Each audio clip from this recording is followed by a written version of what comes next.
Isang kaibigan. Simula pagkabata ko, isa lang yung naging kaibigan ko. Nagkakilala kami nung lumipat kami sa tabi ng bahay nila nung bata pa ako. Hindi ko nga alam pero laging kika yung suot ko noon. I was always a fashionista. Very alive. An extraordinary kid. But somewhat in a negative way. Scarlett was always simple. Lahat ng bagay sa kanya, walang ka-effort-effort. Lalo na sa pag-aayos. Parang nga siyang tomboy nun eh.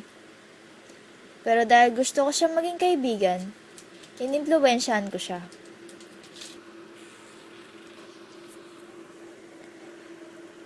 Inayusan, pinaganda, binago. Hindi ko lang alam, binago ko na rin pala ang buong pagkatao niya. Ginawa ko siyang parang machine. Laging nakadepende sa akin.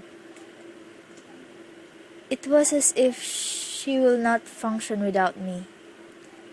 And I liked it. It felt good. Really good. Nung high school ako, lalo kaming lumala.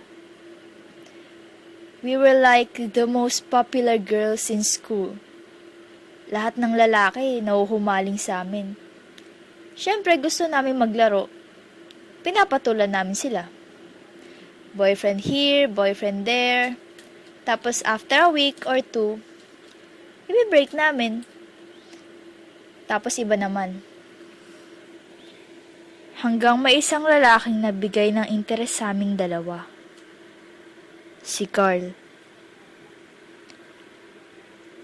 Dahil sa pagkahumaling naming dalawa sa kanya,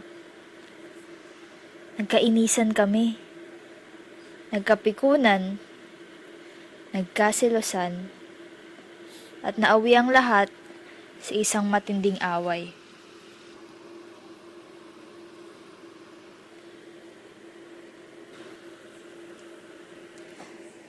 Di ko alam na mag-aaway pala kami ng ganong katindi.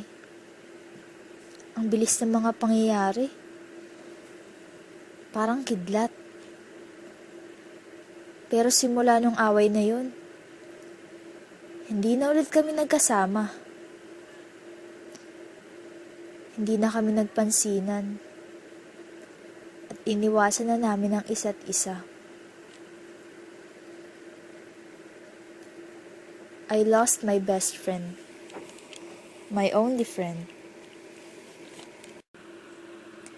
At habang papalayo ng papalayo ang aming mga landas, nagkaroon naman kami ng mga bagong kaibigan. Kay Scarlett, nakilala niyo si Charlene. Si Charlene na nagturo sa kanya kung paano mag-aral, mag-focus, at kalimutan mo ng mga bagay na hindi importante.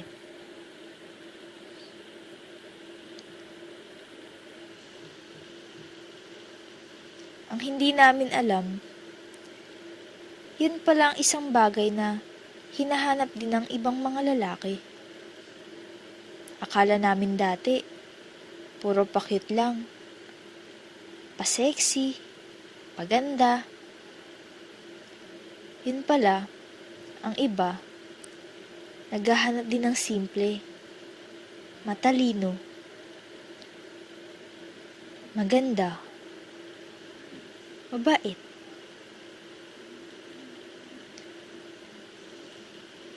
Isang tunay na babae. At isa pala dun si Carl. Isang araw nga, nakita sila ni Carl na nag-aaral.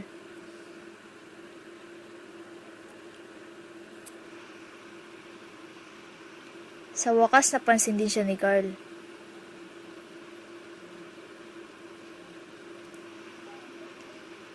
Sa hindi pa inaasahang pagkakataon. Simula na ata nung araw na yun, Nagkaroon na ng interes si Carl kay Scarlett. Si Scarlett naman, syempre hindi naman nawala ang interes niya kay Carl. As for me, nakilala ko naman si Sarah. K-pop lover. Siyang nagturo sa akin kung paano maging isang leader. Mag-aral din. Kalimutan mo na ang mga bagay na hindi importante. Hindi yung puro pagbo-boyfriend na lang iniisip ko. At last nag-aaral na ako. In fact, nag-aaral ako mabuti.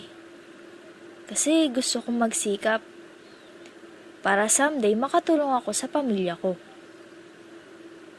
Sila ang mga bago naming kaibigan ang nagbigay sa amin ng bagong pag-asa, bagong buhay, at panibagong pagkatao.